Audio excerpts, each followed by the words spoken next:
God. Let's explore it in this direction. Accept your own God. Most of life we go through leaning on someone, someplace, somewhere, limiting our consciousness to a very small circle because of that leaning. We become as an individual possessed by a person, by a house, by a place in the world, by a location. An example of this, I believe, was my father. He was a fantastic man.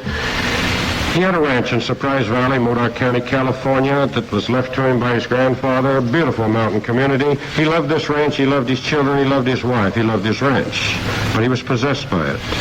He was a beautiful man. He taught 6 boys and a girl honesty. I can remember clearly the day that Dad laid a dime and a penny upon a table and said, "Which is it okay to take, the dime or the penny, without permission?" And of course we reached for the lesser amount, the penny. We quickly learned honesty that day. He was a man who taught us how to harness a horse, to ride a horse, to fish, to hunt, to climb in the mountains, to plant a crop of wheat and watch it mature through the summer. He taught us how to perhaps be our own souls, how to really accept our God. And still, as I look at that beautiful man, I see the possession of a ranch. Not that he was unhappy. Dad was totally happy. And I can remember the many times that Dad wanted to go just to the coast of Washington, only 8 hours away by car, to catch fresh fish, the ocean fish that he dearly loved, to catch smelt, and to have all of the oysters he could eat just one time in his life. He talked about this continually, but he never was able to leave that ranch. Who would feed the animals? Who would watch over the sheep? Who would feed the pigs? Who would water the grain crop? You see, it was really possessing him. Only 8 hours away from something he wanted to do all his life. Now, of course, he made the trip mentally many times, and that certainly was better than not making it all. But the point is, the possession was there, and when you accept your own God, then you possess it. You have that freedom. The freedom must start within one's very own soul. I, too, will own a ranch again someday, but not until I possess it. It shall not possess me. I refuse to let anything possess me at this stage in life. If I know it's going to run me, then my freedom is not there. I then release it totally. And with that release, you begin to run it. This simply means I shall run my life. Life shall not run me. We had an experience in this to bring it to the forefront, and maybe for our own education in the last couple of years. We saw a piece of land up by Blaine, Washington that took our fancy, and we really desired it, so we put quite a sizable sum of option money on it. And a year later, when we were to exercise our option, we gave them the money, because at that point, after thinking about it, we realized that we could handle this piece of property, but for the next 4 or 5 years, our security bracket, that land would have run us. We would not have run it. It would have possessed us. We would have not possessed it. We would have not had the freedom that we desire in our life. Therefore, we released it, gave them the money. When we understand the acceptance of God within, not to lean on something or someone else, our very own self then becomes forefront. We step into the driver's seat of life, we run it, it does not run us. Let me share with you an experience that opened my awareness to the God within, a very practical experience in my growing up. I learned to fly an airplane when I was 26 years old. I was a good flyer. In just 4 hours, I soloed that aircraft. I can remember landing and my knees bouncing so bad from nervousness that I wondered how I would get it on the ground, but I did it. And in 80 hours of practicing, I could fly that plane anywhere. I could fly it upside down, right side up, 3 feet off the ground. I could start 2,000 feet off the end of the runway, 2,000 feet in the air, and with a severe side slip and cross-controlling, I could land on the first 10 foot of the runway. A crosswind was a challenge. I'd go to special places and fly and practice some crosswinds. I wasn't too safe a flyer, and not too many people wanted to ride with me, but boy, did I know I was a good pilot. I especially like to practice in those crosswinds because, you see, it took understanding, it took knowledge. I would fly down to a little airstrip just to practice that cross control. It took a delicate but demanding cross control to get that aircraft on the ground and make a successful landing. I did it time after time, and I thrilled to this. I was good at this. It was a challenge each time I landed. One day I took my instructor up with me to practice what we call blind flying. This is where you fly with your hood or helmet on so you cannot see the horizon or anything outside of the aircraft. And it's to practice for your instrument rating. I did this well for a couple of hours flying by instruments, found it no problem. Took the hood off and came back in to make the landing. Upon approach to the landing, where there was a crosswind blowing, and this is a small strip and only one way to land, and we had to land crosswind. This was no problem. I'd done this 1,000 times.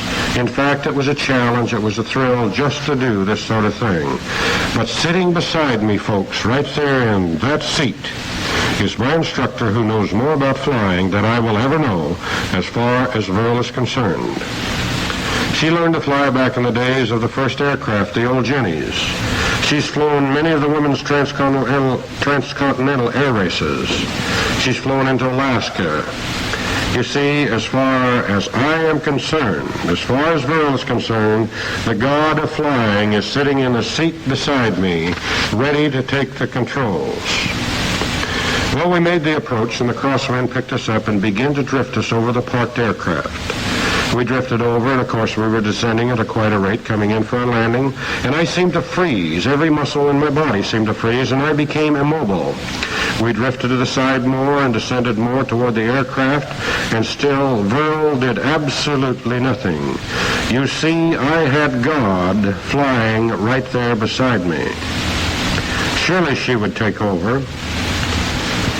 I was leaning on her, waiting for someone else to do something for me, even though I had the complete qualifications and the ability to accomplish that landing I'd done it thousands of times before. When I felt there was absolutely no way to avoid a crash, we were going to land in the middle of parked aircraft, I still remained totally immobile. God was there. God would take care of it. But we must learn that God will only do for us what we will do for God.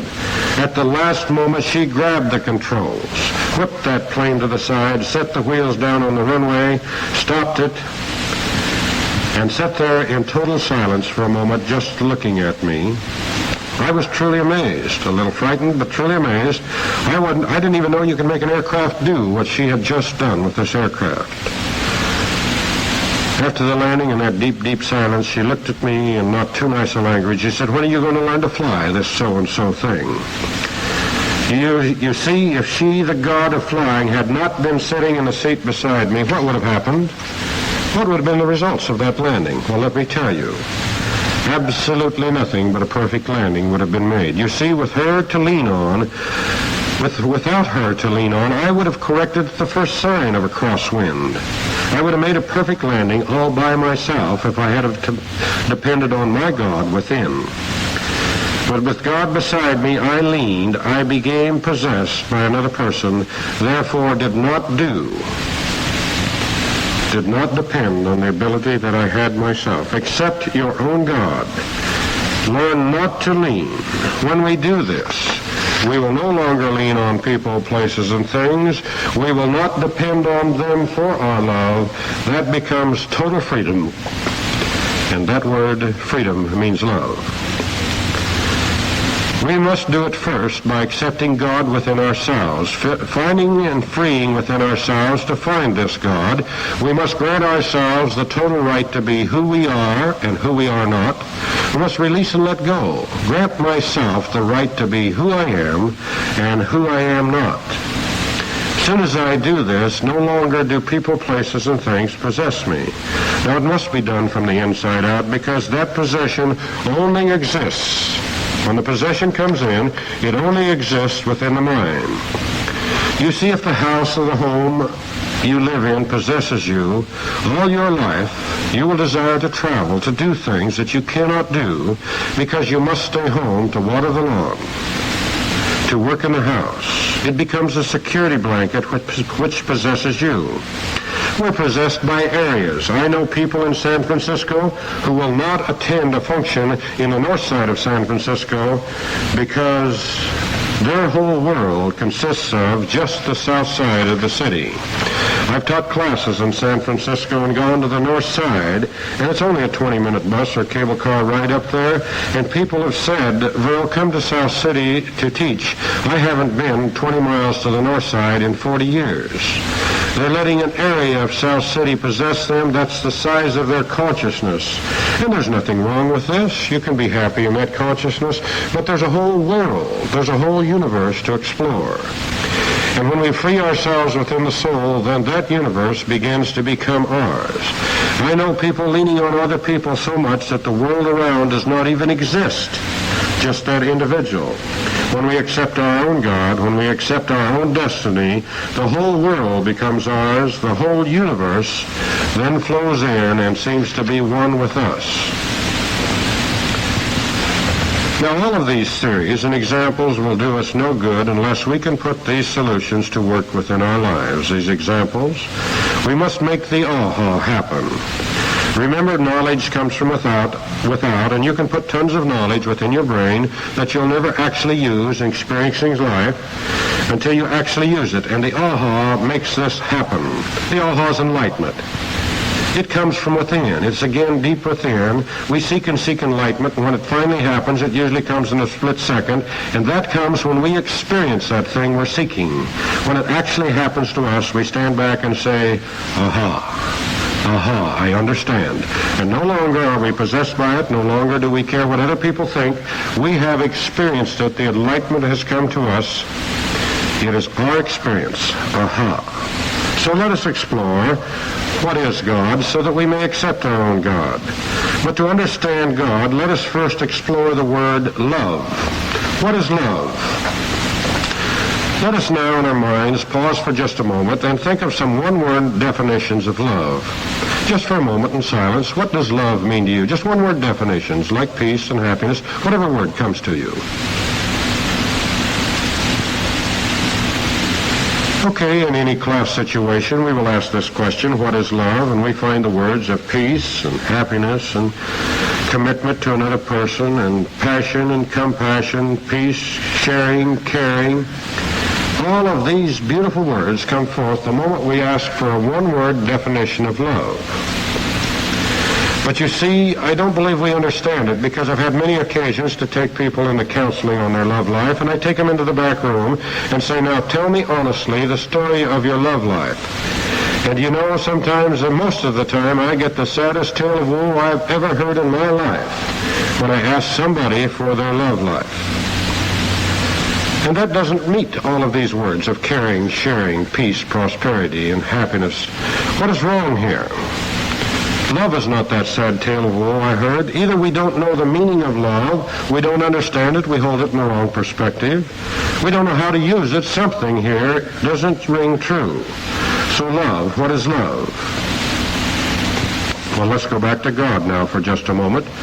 God, what is God? One-word definitions of God. Now, in any situation where we ask that question of ourselves or to the people around, in the first few definitions, we will hear that God is love. And I am sure that God is love. If he's anything in the world, God is love, or anything in the being, he is love. But this doesn't really meet that description of what I heard in the back counseling room about the story of the love life.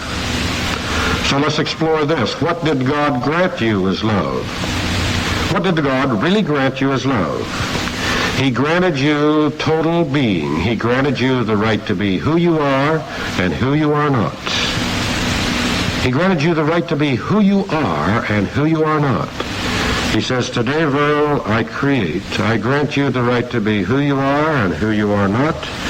I release, I let you go. I love you. I release you, I give you total freedom to be anything you want to be. He said, I love you no matter what you are or what you are not. I love you. I am your father. Be anything you desire to be. Be a ditch digger, be a plumber, be an astronaut, a housewife, be a bum, be broke, be rich, be poor, be a native, be anything you want. I grant you that right to be. I give you total being. I now release, I set you free. And that is love, that total freedom. He released you to be anything you want to be.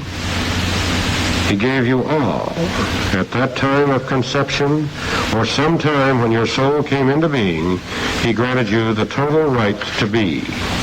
Sometimes I think we wait for God to come over the mountain and say to us, "Today the day, Verl, that I'm going to help you be what you want to be." But he granted it all to us to begin with. He said, be happy or be sad. He granted us 10 billion brain cells, and he said they cannot fail. You can be anything you want to be. Be happy or be sad. It's all there, Verl. All is all. Be rich or be poor. Be an astronaut or be a plumber. Be a husband or don't be a husband. I grant you the right to be. Isn't it beautiful? You can even be sad when you want to be, and we have, as an individual, when we accept our own God, that total right to be happy or sad. And with awareness, we can pick and choose whichever one we want to be. That non-failing device with 10 billion brain cells, you've never had a failure in your life. You can't fail. God is all and God is you. Have you ever had total successful happiness? Absolutely abundant happiness. Have you ever had total successful depression?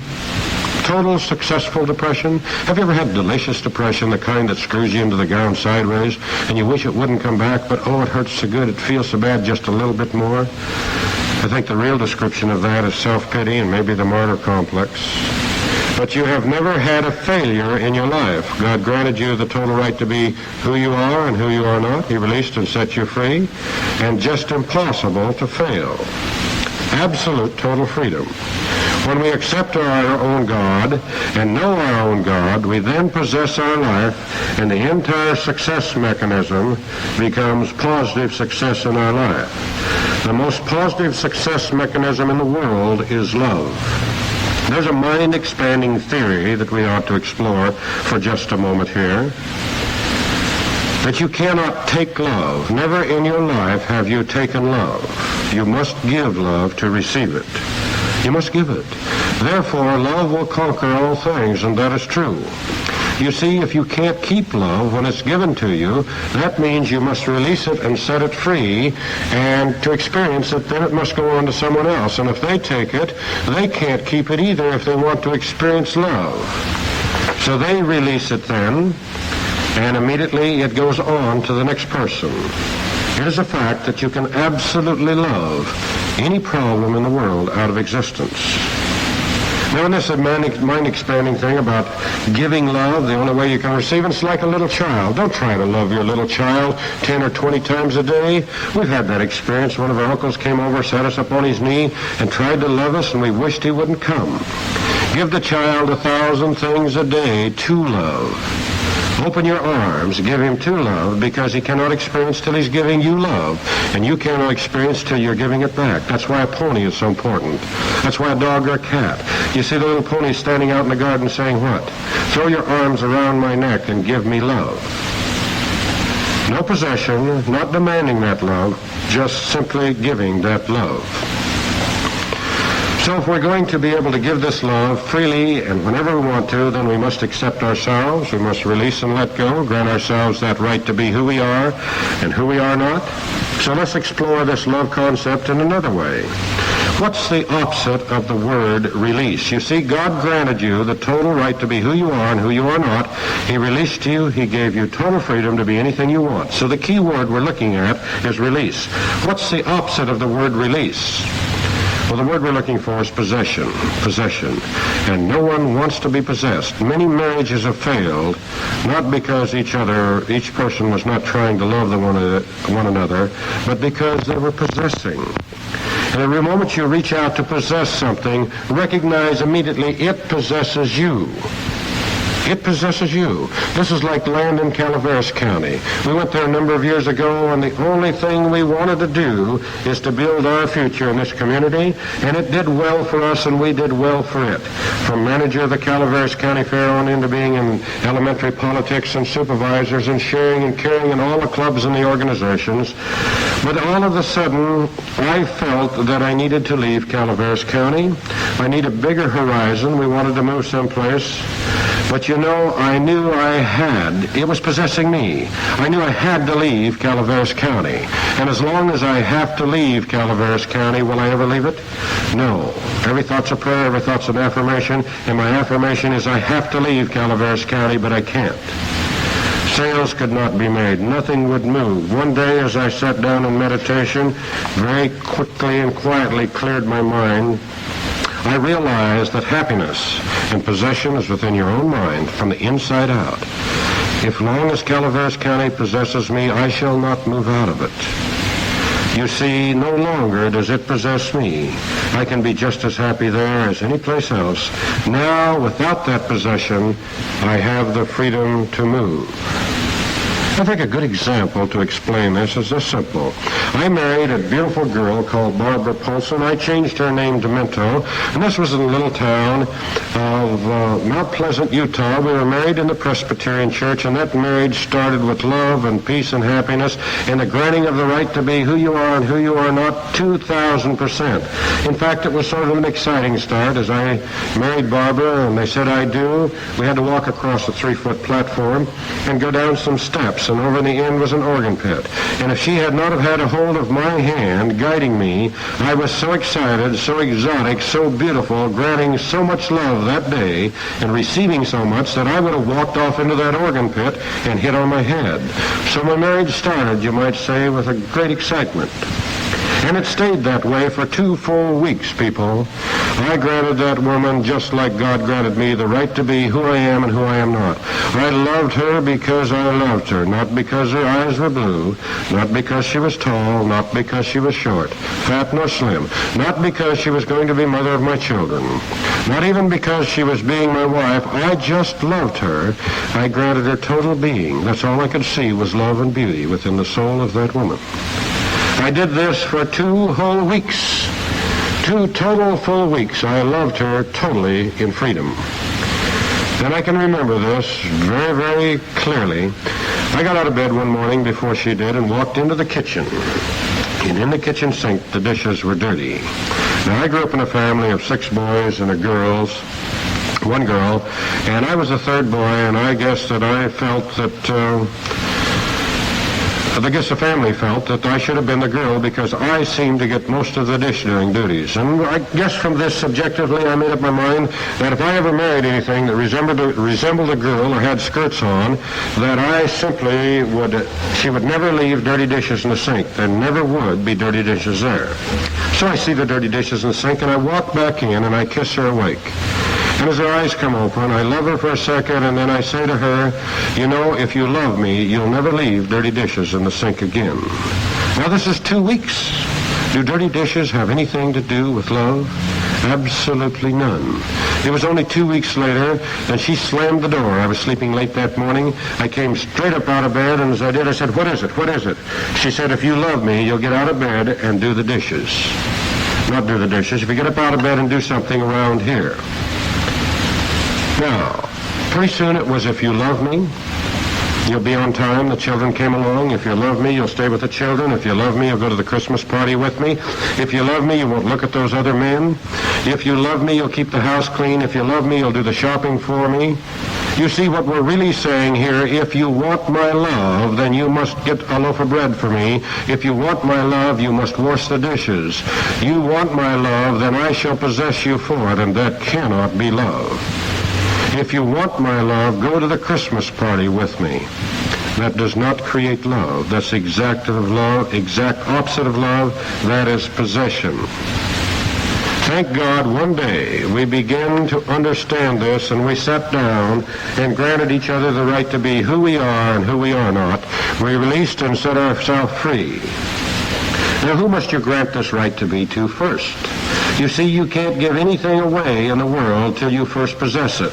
If you're sitting by someone now, you cannot reach in your pocket and give them a $1 bill unless you have a $1 bill. You cannot give them a ring from your finger unless there is a ring on your finger in this physical dimension, Earth.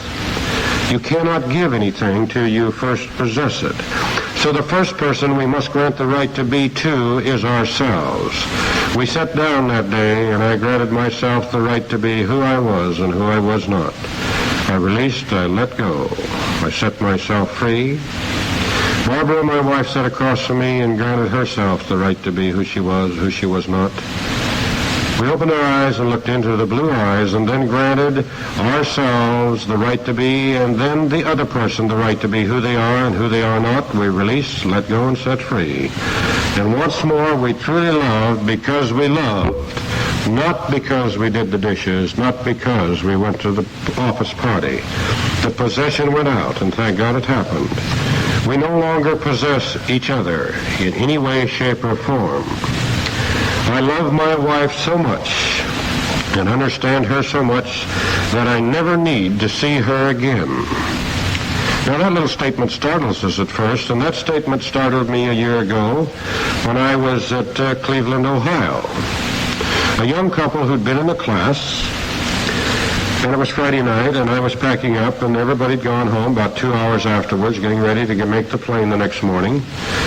And they came back and knocked on the door, came in and held my hand, both of them, and said, "Verl, we just had to come back and tell you something." I said, "What is it?" They said, "We love you so much and understand you so much, we never need to see you again." They never need to see me again.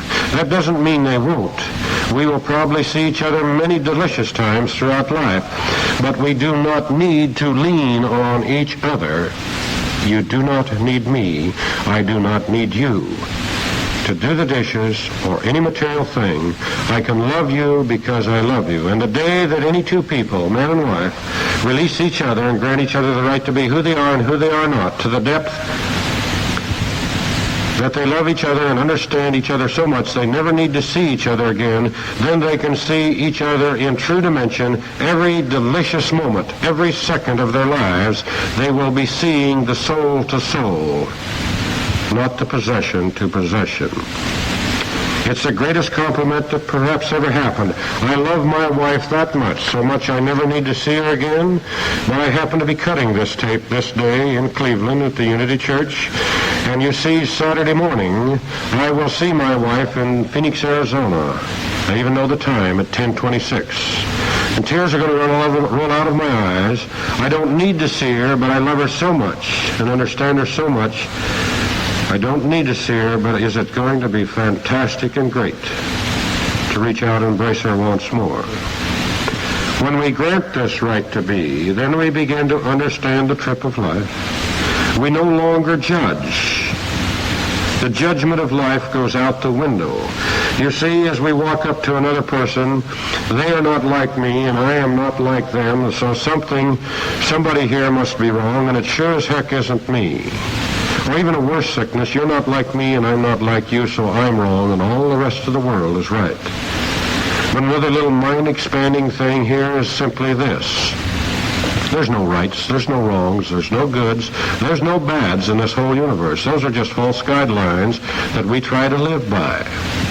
When you grant the total right to be to who you are and who you are not, then it's like the seed in the soil, the tomato plant. You plant the seed in, it doesn't judge right or wrongs or good or bads or possesses anybody. It spends its whole life doing what?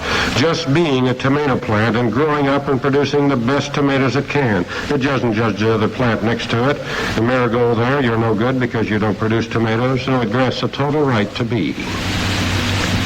When we grant this right to be, first to ourselves, and then to the people next to us, closest to us, and then to the world, we begin to unfold, to release, to relax, and set free, and we can make the trip of life then, without the judgment. As we make this trip of life, let's make an example of this. Let's say that the trip of life is from New York City down through all of the coastal states, through Florida, the swamplands of Florida and all the alligators, and out to the Keys, and Key West is a panacea. Once we get there, we have reached the source. We are back to the source. And let's say we all have to make this, and we start out from New York City. We all have radios with us. And as we head out, we've got Grandma and Grandpa, their 80s and their 80s. We've got Mom and Dad in their 60s. We've got the young sons who are 18. We've got 15 years old. And we all start out on this journey of life. And are we going to all walk the same speed? Absolutely not. We're not going to walk the same speed. Little Johnny's going to get out and run, and Grandpa's going to go at his speed. And little Johnny, in 4 or 5 weeks or a month, reaches the Keys. He's at the panacea. He radios back to Grandpa and he says, "Hey, Gramps, where are you?" Well, he said, "Where do you think I am? I'm on the journey of life." Little Johnny's reached the Florida Keys and he's floating down there on his back. It's a panacea. He's reached the source and he gets on the radio and he radios back and he said, "Gramps," he said, "keep coming. Where are you?" He said, "It's absolutely beautiful down here. I've reached the source.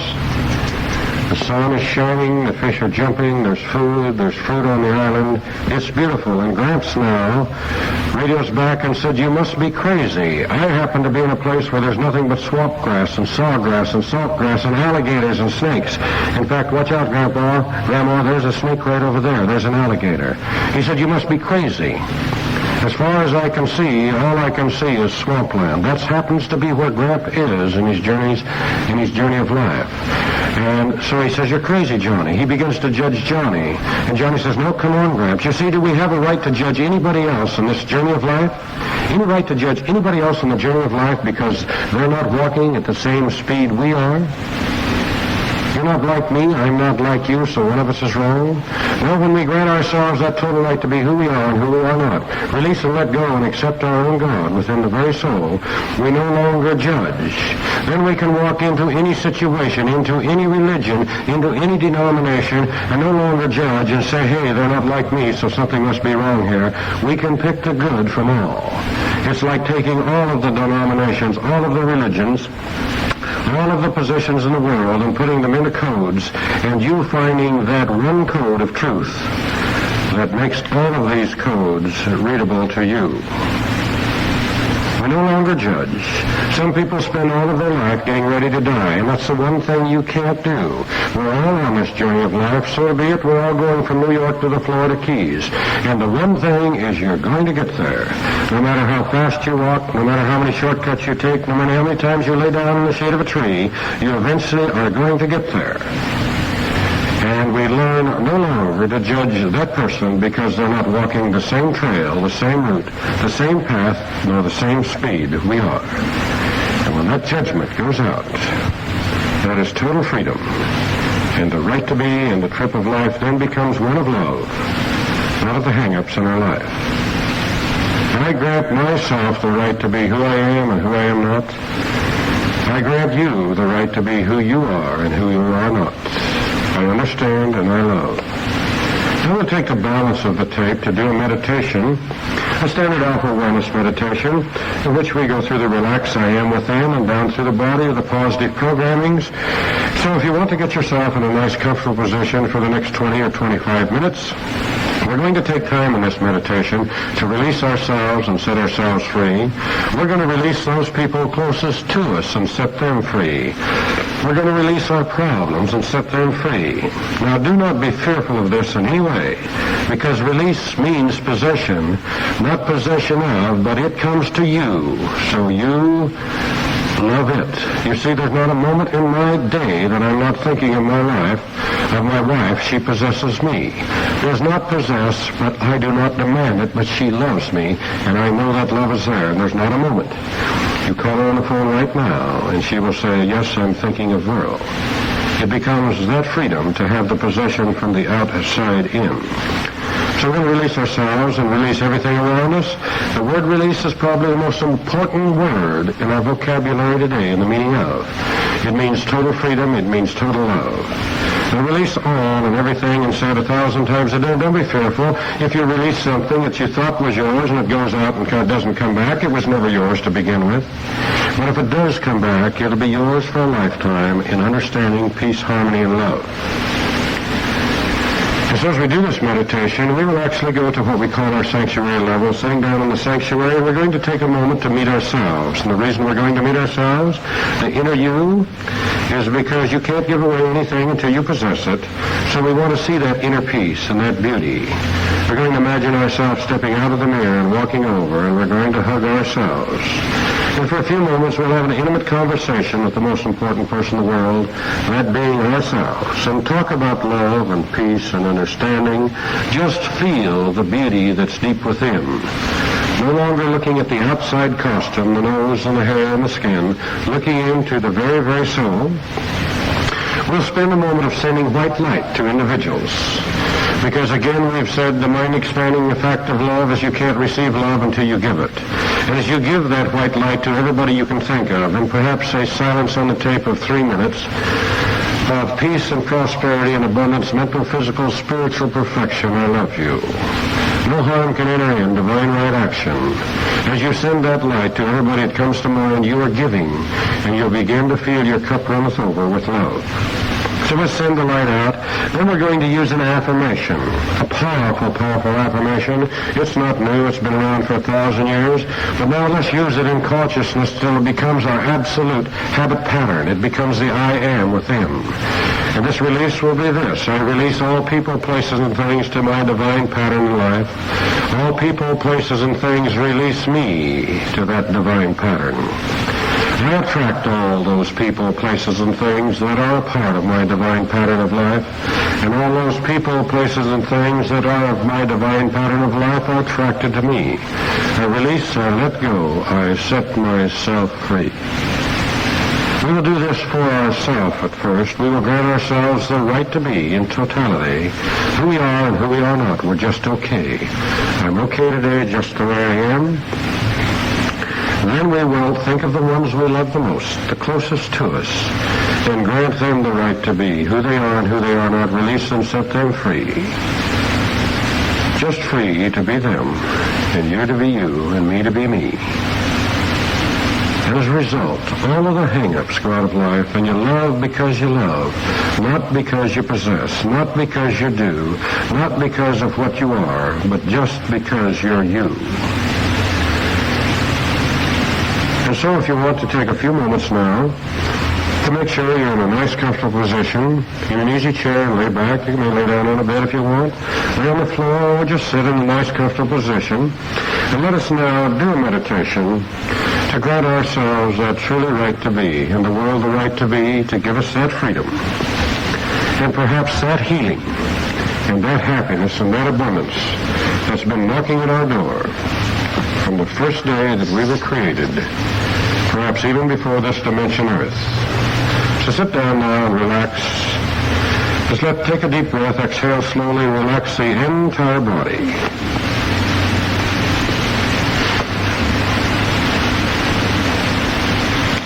Now close your eyes and take a deep breath. And while exhaling, mentally repeat the word relax several times, and you will enter a deeper, healthier level of inner conscious level of mind with greater awareness.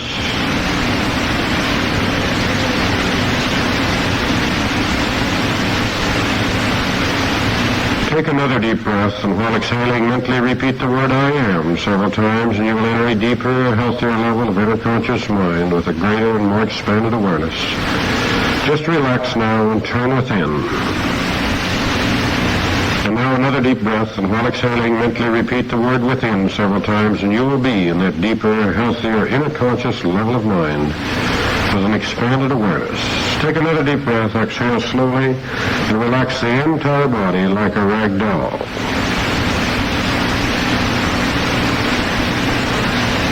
You're now in the inner conscious level of mind with greater awareness. To help you enter a deeper and more expanded level of inner awareness, we will relax the different areas down through the body. As you relax down through each different area, you will enter a deeper, more expanded level of inner conscious awareness. With your creative intelligence, imagine relaxing your forehead, your eyelids, your face, your jaw muscles, your lips, your tongue. Relax your forehead, the scalp. Let the nose relax and the eyelids. Be consciously aware of relaxing the lips and the tongue and the very base of the tongue. And allow this feeling of relaxation to spread slowly down into the shoulders, out into the arms, down into the elbows, into the wrist. Even feel your fingernails relax. With your creative intelligence, imagine relaxing the neck and the shoulders. Let that relaxation move down into the chest. Let it flow slowly, all the way down through the body, into the abdominal area, through the hips, on down into the knees, the calves, the legs, the ankles, and the toes. Now take a deep breath. Exhale very slowly and relax the chest and the abdominal area. Relax it internally and externally, and allow this feeling of sensation, be aware of a mentalized physical sensation flowing slowly on down of relaxation through the hips and the knees, calves, the legs, the ankles, and the toes. It's a very beautiful feeling to be so deeply relaxed.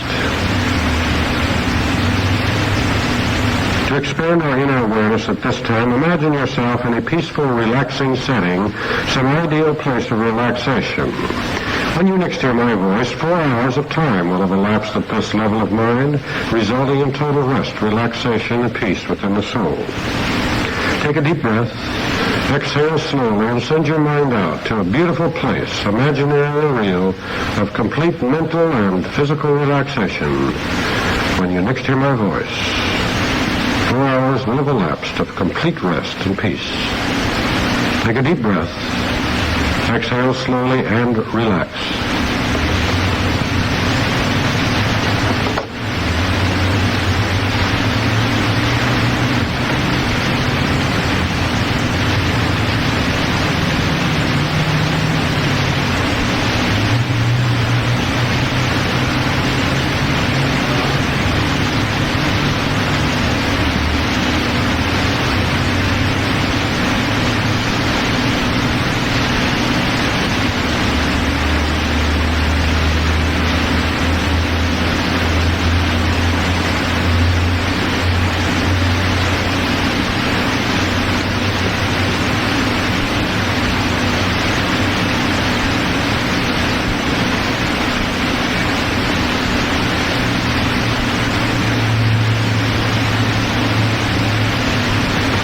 Take a deep breath, exhale slowly, and allow yourself to relax completely.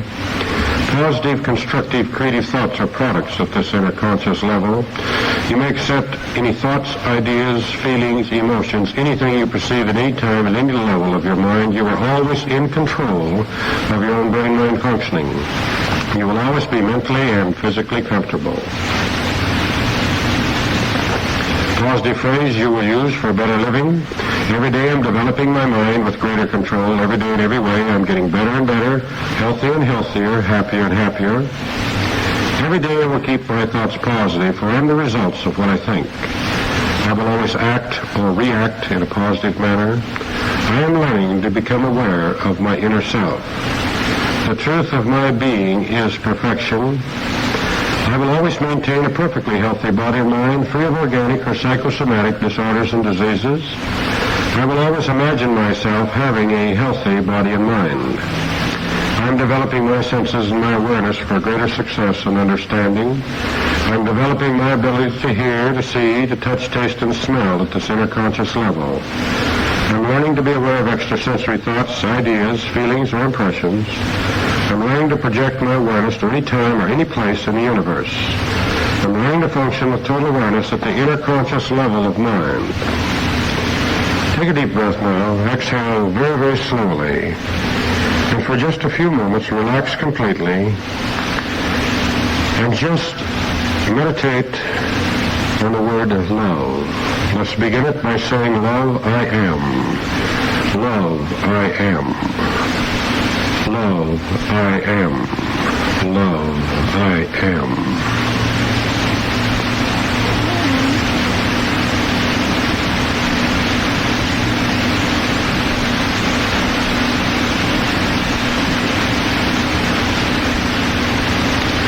Very quietly and very calmly, keep the word love I am. Love I am continue to move within your consciousness.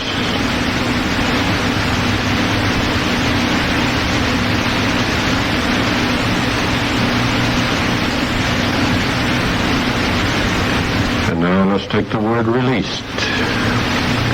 Released I am. Released I am.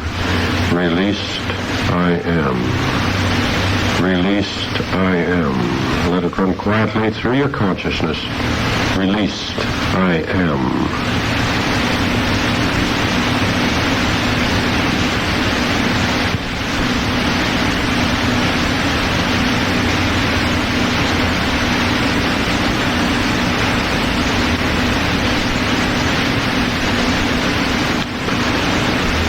let's take the word of God, I am. Of God, I am. Of God, I am. Of God, I am. Of God, I am. Let that run quietly through your consciousness. Of God, I am.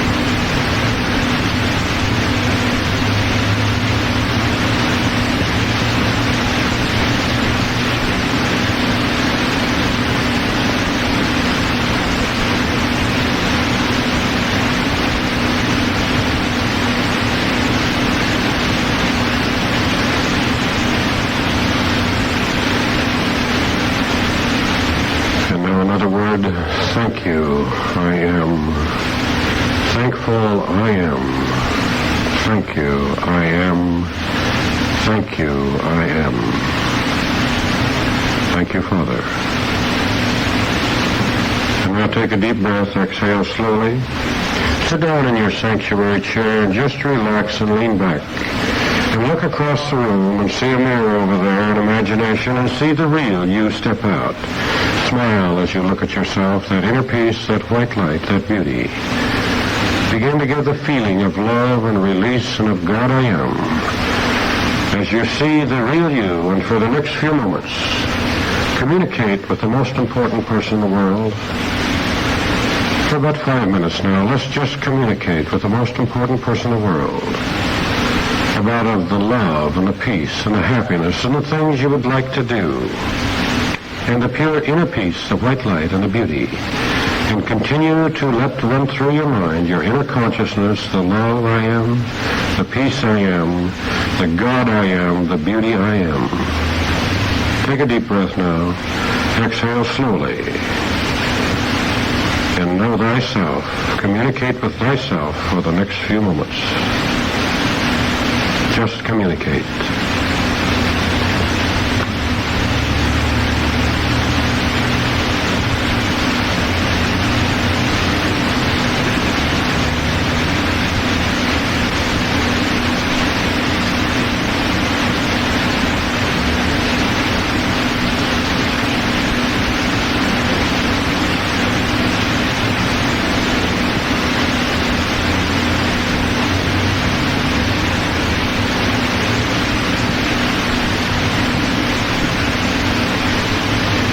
Take a deep breath and exhale slowly and feel the white light of peace, prosperity, abundance, mental, physical, and spiritual perfection.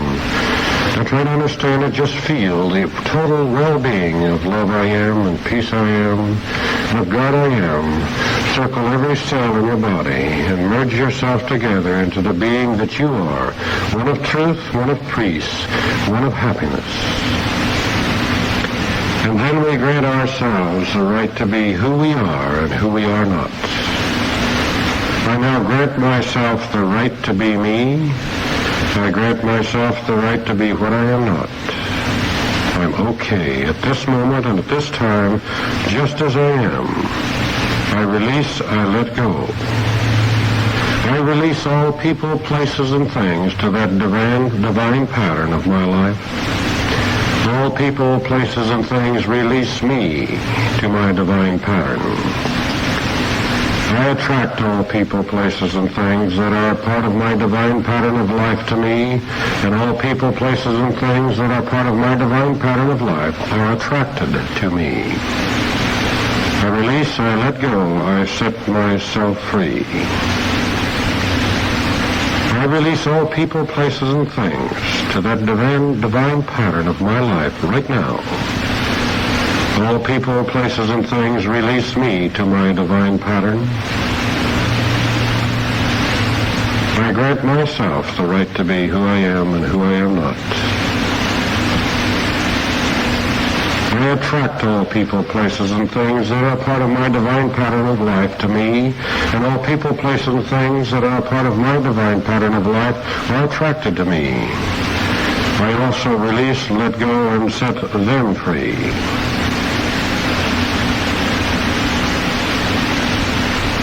And now, in a moment of stillness,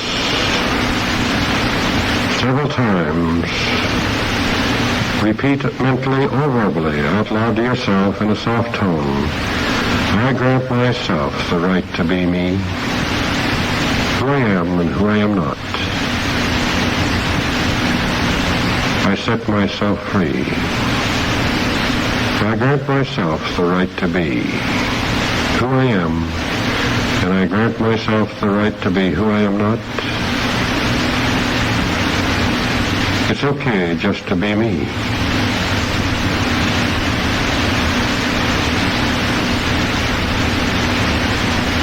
I no longer need to be all of those things that people think I should be, or perhaps even I think I should be that I am not. In my journey through life, in this brief vacation, there's only time to be so many things.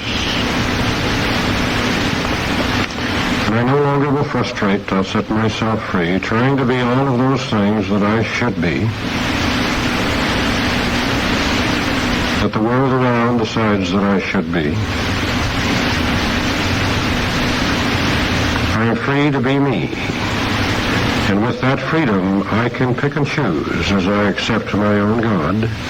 I no longer lean, and I no longer accept those who lean on me. I set them free. I now set a stage that I can go forward and be anything I want to be. Because I realize within my soul the potential of being all those things that are available, and I have the right to be any and all. And I also, upon granting myself the right just to be me, have set myself free, and I may pick and choose those things I want to be. I grant myself that right to be who I am and who I am not. I grant that self, and I now grant you that right to be. And in a moment of silence now, pick all of those people, those things you love the very best, and really love them by setting them free. Think of the person you love the most, you want to love the most. Those things you love the most, you want to love the most. And with them in your mind, grant them the right to be. I love you, I grant you the right to be who you are and who you are not. I release, I set you free. I grant you the right to be who you are and who you are not. I release, I set you free. I grant the world the right to be. I no longer judge.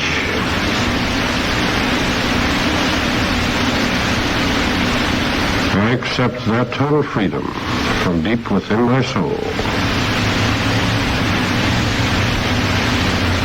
I truly release you and all people, places, and things to my divine right pattern of life.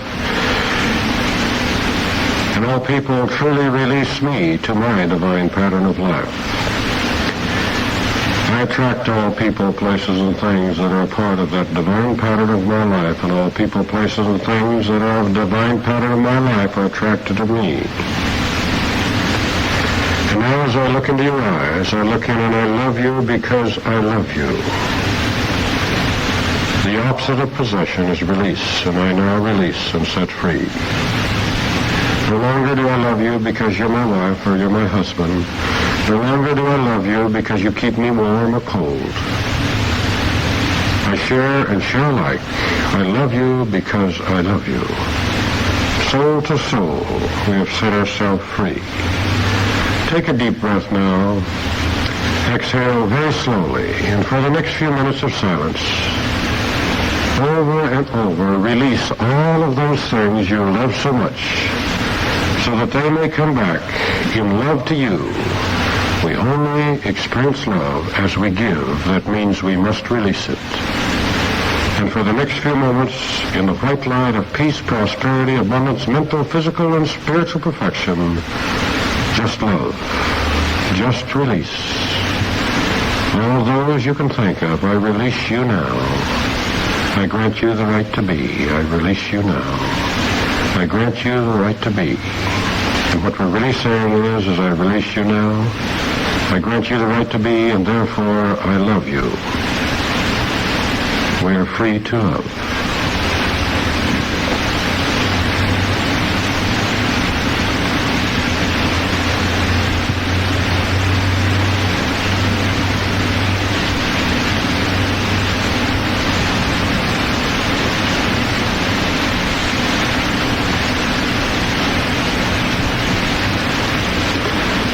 continue to grant the right to be. Feel the inner consciousness, the love within. Feel it just flowing with love I am, and peace I am, released I am. Feel it flowing on and on and on.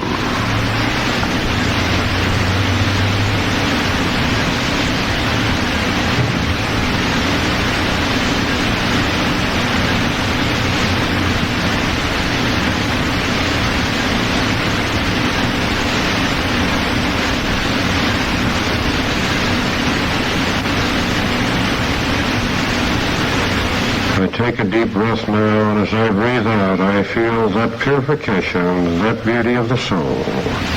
I no longer possess you. You no longer possess me. I accept my own God. I release and set free. And I understand the meaning of love is to give and to release.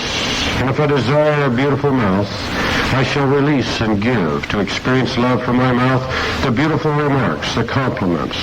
I shall express from my mouth the joy of living. And for beautiful hands I shall reach out and touch those things of beauty around me, and perhaps run my hand through a child's hair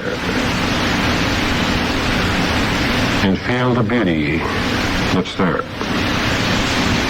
If I desire a beautiful nose, I simply shall smell the fragrance of the universe that's so beautiful. And for a beautiful body, I shall share, I shall give the substance I have to those of the needy. And for beautiful ears, I listen to the beauty of the world, and the negativity I shut out. For beautiful eyes, I see the beauty in all around me, and for a beautiful soul, I release, I let go, I set myself free. I now grant myself that right to be, and I grant you that right to be. I release and set free. I now experience love in the full dimension. I release, I let go. Of God I am. Of God I am. Released I am. Released I am. Love I am. Love I am. And for that, our Father, we say thank you. Thank you, Father. And we slowly then come back to the conscious world as we desire, at your own time, own discretion, stretching up slowly, opening your eyes, feeling a new freedom of the soul and of the being, and surrounded with love and peace and of God. And for this, our Father, we say thank you. We say thank you. And thank you for letting me share this concept with you.